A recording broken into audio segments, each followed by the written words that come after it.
Usai pemilu 2014 lalu, P3, Partai Golkar, dan juga PAN, partai politik yang tergabung dalam Koalisi Merah Putih Prabowo Hatta, memutuskan merapat ke kubu Jokowi JK. Lantas, bagaimana arah koalisi parpol setelah Pilpres 2019?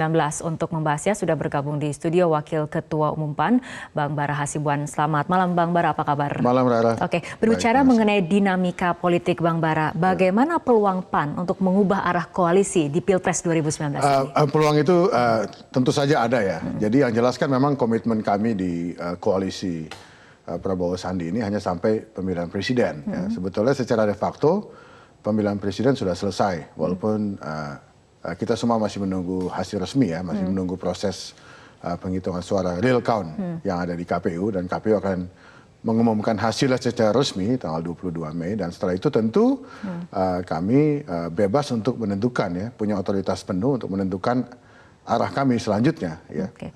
PAN memiliki otoritas penuh untuk menentukan arah koalisi ya, tentu selanjutnya saja, setelah 22 Mei. Ya, tentu saja ya, dan kalau memang sekarang sudah mulai ada pembicaraan, sudah mulai ada debat ya di dalam partai, itu tentu saja sangat wajar ya.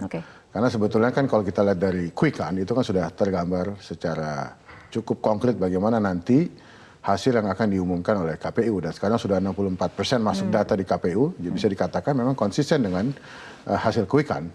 Nah, berbicara mengenai tadi Anda katakan komunikasi di internal partai sendiri saat ini seperti apa? Apakah sudah ada pandangan-pandangan untuk mengubah koalisi? Ya, sebetulnya kan dari awal kan juga sebelum PAN memutuskan ya secara resmi untuk mendukung Prabowo, kan sebetulnya juga ada suara-suara yang ingin supaya PAN juga mendukung Pak Jokowi. Jadi sebetulnya dari awal pun perdebatan itu sudah ada, dan memang selama masa kampanye pun setelah PAN mendukung secara resmi Prabowo Sandi, juga ada beberapa pengurus daerah yang secara terbuka melakukan deklarasi untuk mendukung Jokowi gitu. Jadi seperti misalnya Kalimantan Selatan, Kepulauan Riau, dan terakhir Maluku ya.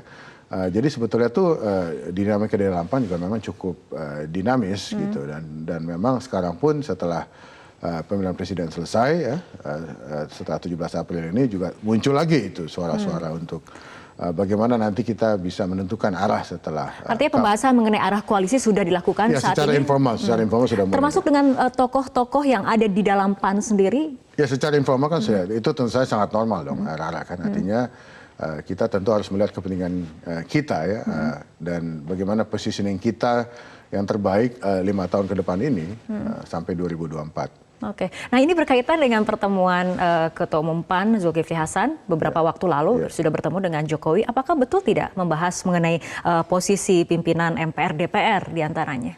Saya tidak mendengar itu ya, tapi yang jelas kan memang pertemuan tersebut sangat positif ya. Dan sangat bagus sekali untuk semacam meredam tensi di bawah ya, dan itu menunjukkan jiwa kenegarawan dari kedua tokoh tersebut yang sebelumnya memiliki perbedaan dalam kampanye dalam pemilihan presiden gitu kan, dan sebelumnya juga Pak Jokowi kan sudah semacam memberikan signal untuk melakukan rekonsiliasi, ingin bertemu dengan mengirim utusan untuk bertemu Pak Prabowo, tapi sampai hari ini kan tidak mendapatkan respons ya. Dan kemudian Ketua Umum PAN kami ya, Zulkifli Hasan bertemu dengan Presiden, yang juga salah satu adalah PAN juga kan di koalisi Prabowo Sandi. Itu kan suatu sikap yang sangat positif gitu kan.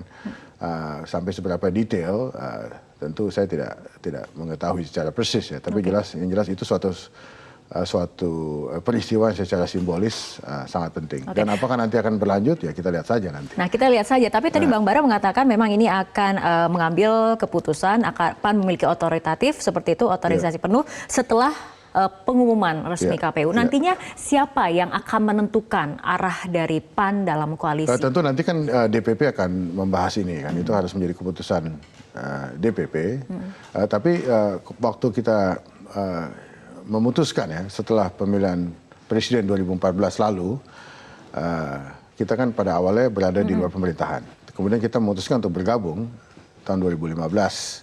Nah, pada waktu itu DPP memberikan otoritas mandat kepada Ketua Umum untuk mengambil langkah strategis pada waktu itu. Jadi sebetulnya bisa beberapa, walaupun memang nanti akhirnya keputusan harus disahkan oleh DPP gitu. Jadi tapi kan pasti kan ada ada pembicaraan ya kan, juga di antara para elit PAN itu sendiri ya kan.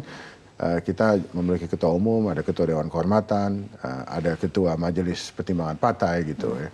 Semuanya tentu akan dilibatkan. Tapi tentu saja kan di setiap partai politik pemimpin utamanya itu adalah ketua umum, gitu, ya kan. Dan seperti yang kita lakukan ketika kita memutuskan untuk bergabung dengan pemerintahan Jokowi 2015, kita memberikan otoritas kepada ketua umum untuk mengambil langkah strategis. Nanti apakah sejarah akan kembali terulang di Pilpres 2019 ini, Bang History Bara? always repeats itself, katanya. Oke, baik. Kita akan lanjutkan kembali perbincangan terkait arah koalisi ini, tapi kita ikuti jeda berikut terlebih dahulu. Pemirsa, kita lanjutkan kembali perbincangan masih berkaitan dengan arah koalisi bagi PAN sendiri. Sebetulnya tantangan yang terberat apa? Mendekati koalisi yang berseberangan atau justru meyakinkan tokoh-tokoh yang ada di dalam tubuh PAN sendiri mengenai arah koalisi di masa depan PAN ini? Saya pikir kalau hubungan dengan Presiden Jokowi tidak ada masalah ya. Walaupun kami mengambil sikap yang berbeda, tapi tentu saja hubungan tetap baik dan komunikasi juga terus terjalin, dan hubungan pribadi antara Pak Zul dengan Presiden Jokowi juga baik gitu kan. Jadi memang tentu untuk mencapai satu kata di satu keputusan ya di dalam di internal memang itu akan itu memang suatu tantangan, saya harus akui, dan itu akan kita harus melakukan berbagai perdebatan. Tapi sekali lagi saya harus tegaskan ya, pemimpin utama dari partai ini adalah kan ketua umum. Ya. Kalau nanti memang kita mengambil keputusan untuk bergabung, walaupun tentu ada yang tidak setuju juga seperti kita mengambil keputusan untuk mendukung Prabowo, juga ada yang tidak setuju. Tapi kan kalau keputusan secara resmi sudah diambil, ya tentu saja kita akan melakukan implementasi atas keputusan itu. Kalau nanti memang ada suara-suara yang tidak setuju, tidak apa-apa. Tapi kan tidak menghalangi kita untuk menjalankan keputusan tersebut kalau nanti memang kita memutuskan untuk juga bergabung dengan pemerintah, gitu kan. Sesuai dengan memang itu yang bagi kami adalah terbaik dalam arti positioning PAN 5 tahun ke depan. Oke. Nah, ini memang politik sangat dinamis, tapi sebetulnya pasca pemilu kemarin, apakah bagaimana kondisi ataupun komunikasi di koalisi BPN sendiri? Saya pikir masih itu ya, masih cukup baik. Tapi kan yang jelas keberadaan kami di BPN ini kan memang sampai pemilihan presiden. Kan koalisi BPN ini kan dibentuk untuk pemilihan presiden, betul kan? Kan sebetulnya secara de facto pemilihan presiden sudah selesai. Walaupun memang kita masih menunggu proses penghitungan suara di KPU. Tapi kalau sekarang kita sudah mulai melakukan diskurs di dalam, pembicaraan di dalam ya mengenai arah ke depan.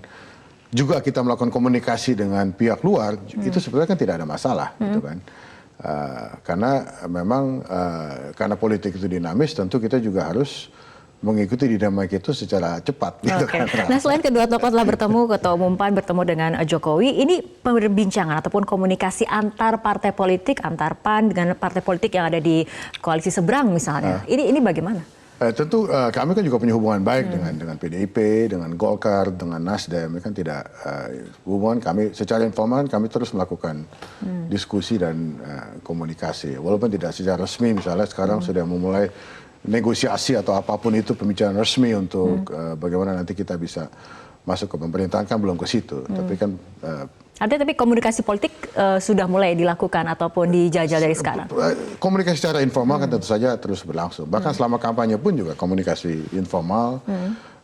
Ya, saya juga punya banyak teman kan di Golkar, di PDIP, di Nasdem, ya, di PKB kan juga Sekjen juga punya banyak teman. Ya, tokoh-tokoh lainnya di DPP PAN juga punya banyak teman gitu. Jadi tentu pertemanan itu tidak terus berlangsung. Jadi perbedaan pilihan dalam pemilihan presiden itu tidak mengurangi pertemanan kami. Gitu. Oke. Nah, ini ada masa penantian sampai tanggal 22 Mei nanti pada saat KPU akan mengumumkan pengumuman pemenang resmi dari kontestasi pemilu kali ini. Tapi juga pada saat masa penantian ini didengungkan rekonsiliasi. Nah, PAN sendiri mengambil peran untuk mewujudkan sama-sama mendukung rekonsiliasi antar kedua kubu ini seperti apa? Ya, itu kan itu sudah dimulai dengan misalnya Pak Zul bertemu dengan Presiden Jokowi.